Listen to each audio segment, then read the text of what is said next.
नमस्ते, स्वागत है आपका हमारे चैनल पर। आज हम प्रवेश करने जा रहे हैं भगवत गीता के तीसरे अध्याय में, जिसे कर्म योग कहा जाता है। इस अध्याय में भगवान श्री कृष्ण अर्जुन को निष्काम कर्म यानी फल की इच्छा त्याग कर कर्म करने का महान सिद्धांत समझाते हैं। यह अध्याय हमें सिखाता है कि कर्म से भागना नहीं, बल्कि उसे समझदारी और समर्पण के साथ निभाना ही सच्चा योग है। अपने कर्तव्य को बिना किसी स्वार्थ के करना, यही है कर्म योग का सार।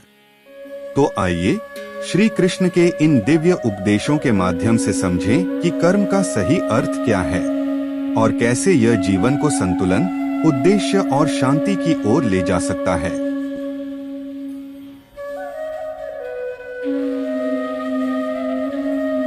इस अध्याय में नाना प्रकार के हेतुओं से विहित कर्मों की अवश्य कर्तव्यता सिद्ध का गई है तथा प्रत्येक मनुष्य को अपने अपने वर्ण आश्रम के लिए विहित कर्म किस प्रकार करने चाहिए, क्यों करने चाहिए, उनके न करने में क्या हानि है, करने में क्या लाभ है, कौन से कर्म बंधन कारक हैं और कौन से मुक्ति में सहायक हैं, इत्यादि बातें भली भांति समझाई गई हैं। इस प्रकार इस अध्याय में कर्मयोग का विषय अन्यान्य अध्यायों की अपेक्षा अधिक और विस्तार पूर्वक वर्णित है एवं दूसरे विषयों का समावेश बहुत ही कम हुआ है। जो कुछ हुआ है वह भी बहुत ही संक्षेप में हुआ है। इसलिए इस अध्याय का नाम कर्मयोग रखा गया है। प्रसंग बुद्धि शब्द का अर्थ ज्ञान, मन लेने से अर्जुन को भ्रम हो गया। भगवान के वचनों में कर्म की अपेक्षा ज्ञान की प्रशंसा प्रतीत होने लगी एवं वे वचन उनको स्पष्ट न दिखाई देकर मिले हुए से जान पड़ने लगे। अतएव भगवान से उनका स्पष्टीकरण करवाने की और अपने लिए निश्चित श्रेय साधन जानने की इच्छा से अर्जुन पूछते हैं। अर्जुन बोले, हे जनार्दन, यदि आपको कर्म की अपेक्षा ज्ञान श्रेष्ठ मान्य है तो फिर हे केशव, मुझे भयंकर कर्म में क्यों लगाते हैं? आप मिले हुए से वचनों से मेरी बुद्धि को मानो मोहित कर रहे हैं। इसलिए उस एक बात को निश्चित करके कहिए जिससे मैं कल्याण को प्राप्त हो जाऊं।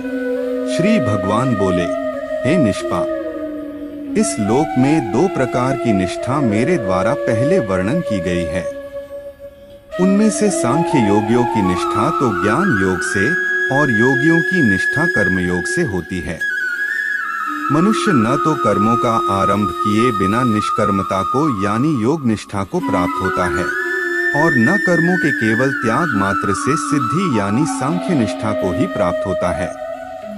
निःसंदेह कोई भी मनुष्य किसी भी काल में क्षण मात्र भी बिना कर्म किए नहीं रहता, क्योंकि सारा मनुष्य समुदाय प्रकृति जनित गुणों द्वारा परवश हुआ कर्म करने के लिए बाध्य किया जाता है। जो मूढ़ बुद्धि मनुष्य समस्त इंद्रियों को हठपूर्वक ऊपर से रोककर मन से उन इंद्रियों के विषयों का चिंतन करता रहता है, वह मिथ्याचारी अर्थात दंभी कहा जाता है। किंतु हे अर्जुन, जो पुरुष मन से इंद्रियों को वश में करके अनासक्त हुआ समस्त इंद्रियों द्वारा कर्मयोग का आचरण करता है, वही श्रेष्ठ है। तू शास्त्र विहित कर्तव्य कर्म कर, क्योंकि कर्म न करने की अपेक्षा कर्म करना श्रेष्ठ है तथा कर्म न करने से तेरा शरीर निर्वाह भी नहीं सिद्ध होगा। यज्ञ के निमित्त किए जाने वाले कर्मों से अतिरिक्त दूसरे कर्मों में लगा हुआ ही यह मनुष्य समुदाय कर्मों से बंधता है। इसलिए हे अर्जुन, तू आसक्ति से रहित होकर उस यज्ञ के निमित्त ही भली भांति कर्तव्य कर्म कर। प्रजापति ब्रह्मा ने कल्प के आदि में यज्ञ सहित प्रजाओं को रचकर उनसे कहा कि तुम लोग इस यज्ञ के द्वारा वृद्धि को प्राप्त हो और यह यज्ञ तुम लोगों को इच्छित भोग प्रदान करने वाला हो। तुम लोग इस यज्ञ के द्वारा देवताओं को उन्नत करो और वे देवता तुम लोगों को उन्नत करें। इस प्रकार निस्वार्थ भाव से एक दूसरे को उन्नत करते हुए तुम लोग परम कल्याण को प्राप्त हो जाओगे। यज्ञ के द्वारा बढ़ाए हुए देवता तुम लोगों को बिना मांगे ही इच्छित भोग निश्चय ही देते रहेंगे। इस प्रकार उन देवताओं के द्वारा दिए हुए भोगों को जो पुरुष उनको बिना दिए स्वयं भोगता है, वह चोर ही है। यज्ञ से बचे हुए अन्न को खाने वाले श्रेष्ठ पुरुष सब पापों से मुक्त हो जाते हैं, और जो पापी लोग अपना शरीर पोषण करने के लिए ही अन्न पकाते हैं, वे तो पाप को खाते हैं। संपूर्ण प्राणी अन्न से उत्पन्न होते हैं। अन्न की उत्पत्ति वृष्टि से होती है, वृष्टि यज्ञ से होती है, और यज्ञ विहित कर्मों से उत्पन्न होने वाला है। कर्म समुदाय को तू वेद से उत्पन्न और वेद को अविनाशी परमात्मा से उत्पन्न हुआ जान।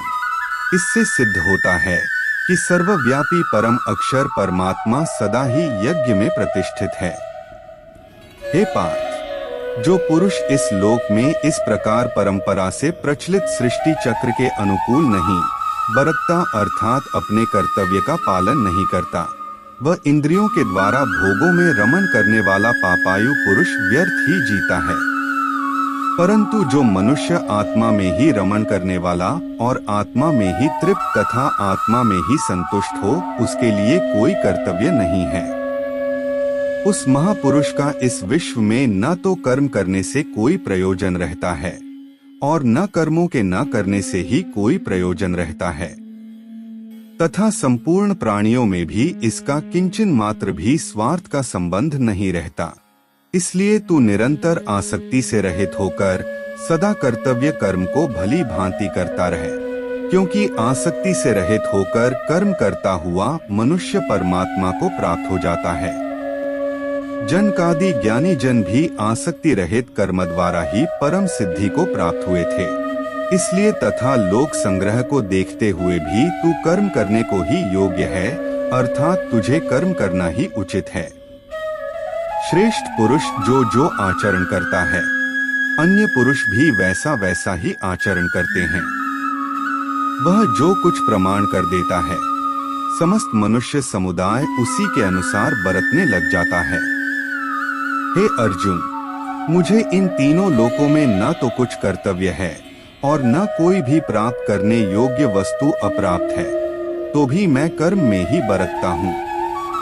क्योंकि हे पार्थ, यदि कदाचित मैं सावधान होकर कर्मों में न बरतूं तो बड़ी हानि हो जाए, क्योंकि मनुष्य सब प्रकार से मेरे ही मार्ग का अनुसरण करते हैं। इसलिए यदि मैं कर्म न करूं तो ये सब मनुष्य नष्ट भ्रष्ट हो जाएं और मैं संकर्ता का करने वाला हो तथा इस समस्त प्रजा को नष्ट करने वाला बनूं। हे भारत, कर्म में आसक्त हुए अज्ञानी जन जिस प्रकार कर्म करते हैं, आसक्ति रहित विद्वान भी लोक संग्रह करना चाहता हुआ उसी प्रकार कर्म करे। परमात्मा स्वरूप में अटल स्थित हुए ज्ञानी पुरुष को चाहिए कि वह शास्त्र विहित कर्मों में आसक्ति वाले अज्ञानियों की बुद्धि में भ्रम अर्थात कर्मों में अश्रद्धा उत्पन्न न करे, किंतु स्वयं शास्त्र विहित समस्त कर्म भली भांति करता हुआ उनसे भी वैसे ही करवावे। वास्तव में संपूर्ण कर्म सब प्रकार से प्रकृति के गुणों द्वारा किए जाते हैं, तो भी जिसका अंतःकरण अहंकार से मोहित हो रहा है, ऐसा अज्ञानी मैं करता हूँ ऐसा मानता है। परंतु हे महाबाहो, गुण विभाग और कर्म विभाग के तत्व को जानने वाला ज्ञान योगी संपूर्ण गुण ही गुणों में बरत रहे हैं, ऐसा समझकर उनमें आसक्त नहीं होता। प्रकृति के गुणों से अत्यंत मोहित हुए मनुष्य गुणों में और कर्मों में आसक्त रहते हैं। उन पूर्णतया न समझने वाले मंद बुद्धि अज्ञानियों को पूर्णतया जानने वाला ज्ञानी विचलित न करे। मुझ अंतर्यामी परमात्मा में लगे हुए चित्त द्वारा संपूर्ण कर्मों को मुझ में अर्पण करके आशारहित, ममतारहित और संतापरहित होकर युद्ध कर। जो कोई मनुष्य दोष दृष्टि से रहित और श्रद्धायुक्त होकर मेरे इस मत का सदा अनुसरण करते हैं, वे भी संपूर्ण कर्मों से छूट जाते हैं। परंतु जो मनुष्य मुझ में दोषारोपण करते हुए मेरे इस मत के अनुसार नहीं चलते हैं, उन मूर्खी को तू संपूर्ण ज्ञानों में मोहित और नष्ट हुए ही समझ। सभी प्राणी प्रकृति को प्राप्त होते हैं, अर्थात अपने स्वभाव से परवश हुए कर्म करते हैं। ज्ञानवान भी अपनी प्रकृति के अनुसार चेष्टा करता है, फिर इसमें किसी का हट क्या करेगा। इंद्रिय के अर्थ में अर्थात प्रत्येक इंद्रिय के विषय में राग और द्वेष छिपे हुए स्थित हैं। मनुष्य को उन दोनों के वश में नहीं होना चाहिए, क्योंकि वे दोनों ही इसके कल्याण मार्ग में विघ्न करने वाले महान शत्रु हैं। अच्छी प्रकार आचरण में लाए हुए दूसरे के धर्म से गुणरहित भी अपना धर्म अति उत्तम है। अपने धर्म में तो मरना भी कल्याणकारक है और दूसरे का धर्म भय को देने वाला है। अर्जुन बोले, हे कृष्ण, तो फिर यह मनुष्य स्वयं न चाहता हुआ भी बलात्कार से लगाए हुए की भांति किससे प्रेरित होकर पाप का आचरण करता है? श्री भगवान बोले, रजोगुण से उत्पन्न हुआ यह काम ही क्रोध है। यह बहुत खाने वाला अर्थात भोगों से कभी न अघाने वाला और बड़ा पापी है। इसको ही तू इस विषय में वैरी जान। जिस प्रकार धुएं से अग्नि और मैल से दर्पण ढका जाता है तथा जिस प्रकार जेर से गर्भ ढका रहता है, वैसे ही उस काम के द्वारा यह ज्ञान ढका रहता है। और हे अर्जुन, इस अग्नि के समान कभी न पूर्ण होने वाले कामरूप ज्ञानियों के नित्य वैरी के द्वारा मनुष्य का ज्ञान ढका हुआ है। इंद्रिया, मन और बुद्धि ये सब इसके वासस्थान कहे जाते हैं। यह काम इन मन, बुद्धि और इंद्रियों द्वारा ही ज्ञान को आच्छादित करके जीवात्मा को मोहित करता है। इसलिए हे अर्जुन, तू पहले इंद्रियों को वश में करके इस ज्ञान और विज्ञान का नाश करने वाले महान पापी काम को अवश्य ही बलपूर्वक मार डाल। इंद्रियों को स्थूल शरीर से परे यानी श्रेष्ठ, बलवान और सूक्ष्म कहते हैं। इन इंद्रियों से परे मन है, मन से भी परे बुद्धि है, और जो बुद्धि से भी अत्यंत परे है वह आत्मा है। इस प्रकार बुद्धि से परे अर्थात सूक्ष्म, बलवान और अत्यंत श्रेष्ठ आत्मा को जानकर और बुद्धि के द्वारा मन को वश में करके है महाबाहो, तू इस कामरूप दुर्जय शत्रु को मार डाल। तत्सदिति श्रीमद्भगवद्गीतासूपनिषत्सु ब्रह्म विद्याया योग शास्त्रे श्री कृष्णार्जुन संवादे कर्मयोगो नाम तृतीयोऽध्याय।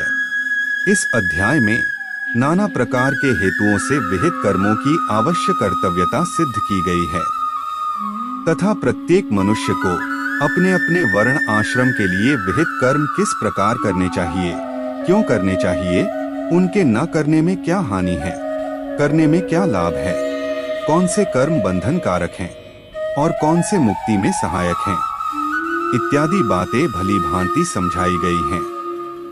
इस प्रकार इस अध्याय में कर्मयोग का विषय अन्यान्य अध्यायों की अपेक्षा अधिक और विस्तार पूर्वक वर्णित है एवं दूसरे विषयों का समावेश बहुत ही कम हुआ है। जो कुछ हुआ है वह भी बहुत ही संक्षेप में हुआ है। इसलिए इस अध्याय का नाम कर्मयोग रखा गया है। प्रसंग, बुद्धि शब्द का अर्थ ज्ञान मान लेने से अर्जुन को भ्रम हो गया।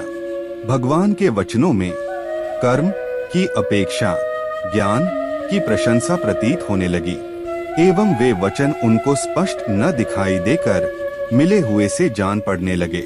अतएव भगवान से उनका स्पष्टीकरण करवाने की और अपने लिए निश्चित श्रेय साधन जानने की इच्छा से अर्जुन पूछते हैं। अर्जुन बोले, हे जनार्दन, यदि आपको कर्म की अपेक्षा ज्ञान श्रेष्ठ मान्य है तो फिर हे केशव, मुझे भयंकर कर्म में क्यों लगाते हैं? आप मिले हुए से वचनों से मेरी बुद्धि को मानो मोहित कर रहे हैं। इसलिए उस एक बात को निश्चित करके कहिए जिससे मैं कल्याण को प्राप्त हो जाऊं। श्री भगवान बोले, हे निष्पाप, इस लोक में दो प्रकार की निष्ठा मेरे द्वारा पहले वर्णन की गई है।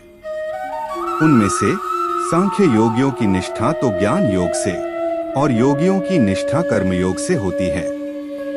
मनुष्य न तो कर्मों का आरंभ किए बिना निष्कर्मता को यानी योग निष्ठा को प्राप्त होता है और न कर्मों के केवल त्याग मात्र से सिद्धि यानी सांख्य निष्ठा को ही प्राप्त होता है। निःसंदेह कोई भी मनुष्य किसी भी काल में क्षण मात्र भी बिना कर्म किए नहीं रहता, क्योंकि सारा मनुष्य समुदाय प्रकृति जनित गुणों द्वारा परवश हुआ कर्म करने के लिए बाध्य किया जाता है। जो मूढ़ बुद्धि मनुष्य समस्त इंद्रियों को हठपूर्वक ऊपर से रोककर मन से उन इंद्रियों के विषयों का चिंतन करता रहता है, वह मिथ्याचारी अर्थात दंभी कहा जाता है। किंतु हे अर्जुन, जो पुरुष मन से इंद्रियों को वश में करके अनासक्त हुआ समस्त इंद्रियों द्वारा कर्मयोग का आचरण करता है, वही श्रेष्ठ है। तू शास्त्र विहित कर्तव्य कर्म कर, क्योंकि कर्म न करने की अपेक्षा कर्म करना श्रेष्ठ है, तथा कर्म न करने से तेरा शरीर निर्वाह भी नहीं सिद्ध होगा। यज्ञ के निमित्त किए जाने वाले कर्मों से अतिरिक्त दूसरे कर्मों में लगा हुआ ही यह मनुष्य समुदाय कर्मों से बंधता है। इसलिए हे अर्जुन, तू आसक्ति से रहित होकर उस यज्ञ के निमित्त ही भली भांति कर्तव्य कर्म कर। प्रजापति ब्रह्मा ने कल्प के आदि में यज्ञ सहित प्रजाओं को रचकर उनसे कहा कि तुम लोग इस यज्ञ के द्वारा वृद्धि को प्राप्त हो, और यह यज्ञ तुम लोगों को इच्छित भोग प्रदान करने वाला हो। तुम लोग इस यज्ञ के द्वारा देवताओं को उन्नत करो, और वे देवता तुम लोगों को उन्नत करें। इस प्रकार निस्वार्थ भाव से एक दूसरे को उन्नत करते हुए तुम लोग परम कल्याण को प्राप्त हो जाओगे। यज्ञ के द्वारा बढ़ाए हुए देवता तुम लोगों को बिना मांगे ही इच्छित भोग निश्चय ही देते रहेंगे। इस प्रकार उन देवताओं के द्वारा दिए हुए भोगों को जो पुरुष उनको बिना दिए स्वयं भोगता है, वह चोर ही है।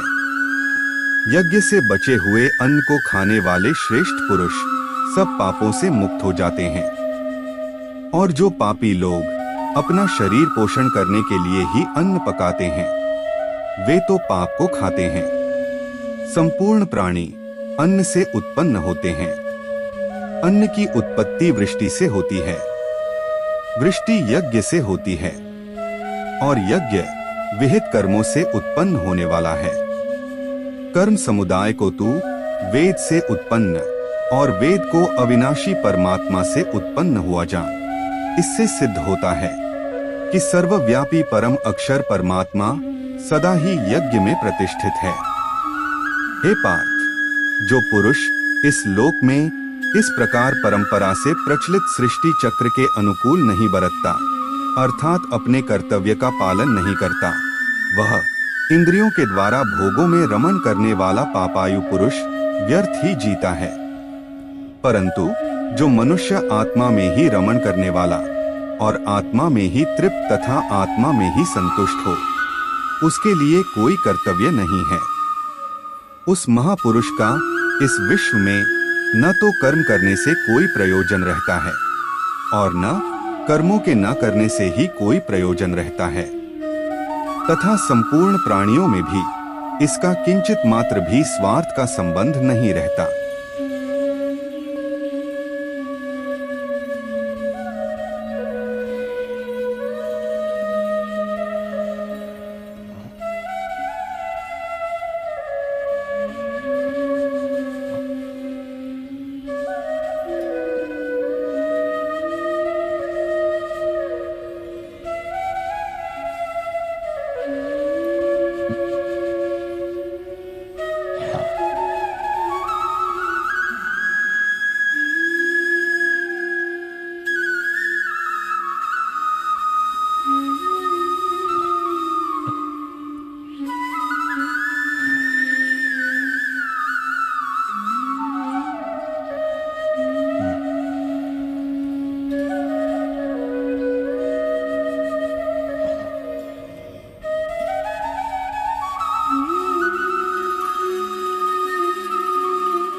इसके साथ ही भगवत गीता का तीसरा अध्याय समाप्त होता है।